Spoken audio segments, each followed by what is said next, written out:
Hi friends, మాది నిజామాబాద్ జిల్లా దర్పల్లి మండలం మున్నస్పేట గ్రామంలో మన ఊరు మనబడి అంటే మన అమ్మ చెప్పిన మాట బంగారి బాట, సారు గురువు చెప్పిన బాట ఉద్యోగ బాట. ఎప్పటికీ కానీ మన పిల్లలకు చదువు చెప్పే గురువులని పిల్లలు చదువుకునే పిల్లలు అల్లరి చేయకుంటుంటే మంచిగా చదువుకుంటారు.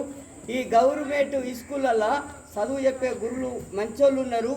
ఆ మంచోళ్ళ గురించే మన ఊళ్ళో మంచి గురువు ఉన్నాడంటే మంచిగా పిల్లల తోలేసి చదివించి మన అన్ని గ్రామాలల్లో చెయ్యాలి. గురువుని బట్టి తోలేయండి. నేను తోలే కదట్టలేను. ప్రైవేట్ స్కూళ్ళల్లో మన గరీబ్ పరిషత్తులో చదివిస్తలేరు. చదివించాలంటే డబ్బులు కావాలి, కష్టపడి చెయ్యాలంటే. కానీ ఇప్పుడు మాత్రము గవర్నమెంటు పొద్దున ఏమేమి ఫుడ్ పెడుతుందో సార్ చెప్తాడు. చెప్పు సార్. అందరికీ నమస్కారం. మాది ఇక్కడ ఉనాజ్పేట గ్రామంలోని మండల పరిషత్ ప్రాథమిక పాఠశాల గవర్నమెంట్ పాఠశాల. ఇక్కడ మనకు 40 మంది విద్యార్థుల వరకు ఉన్నారు. మనకు వచ్చే విద్యా సంవత్సరం నుంచి ప్రభుత్వం మనకు విద్యార్థులకు ఉచితంగా యూనిఫామ్స్ 21 రకాల కిట్ అనేది మనకు ప్రొవైడ్ చేస్తుంది గవర్నమెంట్. దాంట్లో అన్ని రకాల వస్తువులు అనేవి ఉంటాయి. Shoes, tie belt, ID card, sharpeners and pens అన్నీ వాళ్ళే ప్రొవైడ్ చేస్తారు. అట్లాగే మనకు వచ్చే విద్యా సంవత్సరం నుంచి మనకు టిఫిన్లు కూడా ఇప్పటివరకు మధ్యాహ్న భోజనం అనేది మనకు గవర్నమెంట్ ప్రొవైడ్ చేస్తుంది. కేవలం మధ్యాహ్న భోజనం ఒకటే ఉంటుంది. వచ్చే విద్యా సంవత్సరం నుంచి మనకు టిఫిన్లు కూడా మార్నింగ్ ఇడ్లీ కానీ, దోశ కానీ, బజ్జీ కానీ అట్లాంటి టిఫిన్లు ప్లస్ మార్నింగ్ ఒకరోజు రాగి జావ, ఒకరోజు పాలు కూడా ప్రభుత్వమే మనకు పిల్లలకు పౌష్టికాహారం లభించాలనే ఉద్దేశంతో మంచి కార్యక్రమంతో వచ్చే విద్యా సంవత్సరం నుంచి మనకు ముందుకు వస్తుంది ప్రభుత్వం. కాబట్టి దయచేసి అందరూ గ్రామంలోని ప్రతి ఒక్క తల్లిదండ్రులు మీ పిల్లలను మా ప్రభుత్వ పాఠశాలలకే పంపాలని మేము మా పాఠశాల తరఫున మీ అందరినీ విజ్ఞప్తి చేస్తున్నాం. ప్రభుత్వ పాఠశాలను కాపాడండి. మన ఊరు మనబడి, మన ఊర్లో ఉన్న మన బడిని మనం కాపాడుకోవాలంటే మన పాఠశాలలకే మన పిల్లల్ని పంపించాలి.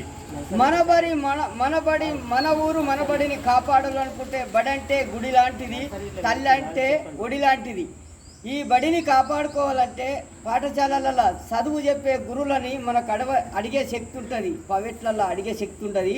నువ్వు ఈ గవర్నమెంట్ స్కూళ్ళల్లో సారు చదువు చెప్పినా చెప్పకపోయినా సార్ని అడిగే శక్తి ఉంటుంది. కానీ ప్రైవేట్లలో శక్తి ఉండదు అడిగేతనుకు. మీరు ఆలోచించి డబ్బు ఖర్చు పెట్టుకోకుండా మీరు ఈ గవర్నమెంట్ స్కూల్ని కాపాడుకోవాలంటే మన దగ్గర ఉంది. గురువుల దగ్గర కాదు, చదువు చెప్పే గురువుల దగ్గర లేదు. మన పిల్లల తోలేసి మనం అడిగితేనే మనకు చదువు చెప్తారు. చదువు చెప్తే మన ఊరికి మన బడిలో చదువుకొని పేరత్తే మన ఊరుకు పేరు, మనకు పేరు, మన చదువు చెప్పే గురువుకు పేరు వస్తుంది. చదువుకోవాలి. ఆ తల్లి ఎవరి ఒడిలో ఉండి ఎవరికి రాస్తుందో ఆ సరస్వతి తల్లి గుర్తు. కానీ చదువు చెప్పేది చెప్తారు గురువులు. అంతకంటే ఇక మన ఊరు మనబడిని కాపాడుకోవాలంటే మీ అందరికీ చేతులెత్తి నమస్కరించి చెప్తున్నా. మన ఊరుని మన బడిని కాపాడుకోవాలి.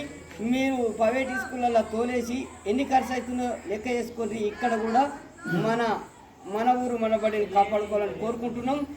జై జవాన్, జై కిసాన్. అలాగే ప్రభుత్వం కూడా మనకు వచ్చే విద్యా సంవత్సరం నుంచి నర్సరీ నుంచి కూడా మనకు ఇప్పటివరకు 1వ తరగతి నుంచే మనకు అడ్మిషన్ ఉంటుండే. వచ్చే విద్యా సంవత్సరం నుంచి నర్సరీ నుంచి కూడా గవర్నమెంట్ స్కూళ్ళలోనే నర్సరీ కూడా స్టార్ట్ చేస్తున్నారు. సో ఈ అవకాశాన్ని మనం మంచిగా సద్వినియోగం చేసుకొని ప్రైవేట్ పాఠశాలల్లో వేల ఫీజులు కట్టే వాళ్ళు మనకి ఇక్కడనే ఉచితంగా విద్య అనేది లభిస్తుంది. కాబట్టి ప్రీ ప్రైమరీ కూడా మనకు గవర్నమెంట్ మనకు అందిస్తుంది. కాబట్టి చిన్నపిల్లలు 3+4+ ఇయర్స్ ఉన్న పిల్లల్ని కూడా మన గవర్నమెంట్ పాఠశాలలకే పంపించవలసిన కోరుతున్నాము. బాయ్ ఫ్రెండ్స్, అందరికీ నమస్తే. అందరూ చూసి ఆదరించి ఈ వీడియోని ఎక్కడికి ప్రతి ఒక్కరు షేర్ చేయాలని కోరుకుంటూ బాయ్ ఫ్రెండ్స్.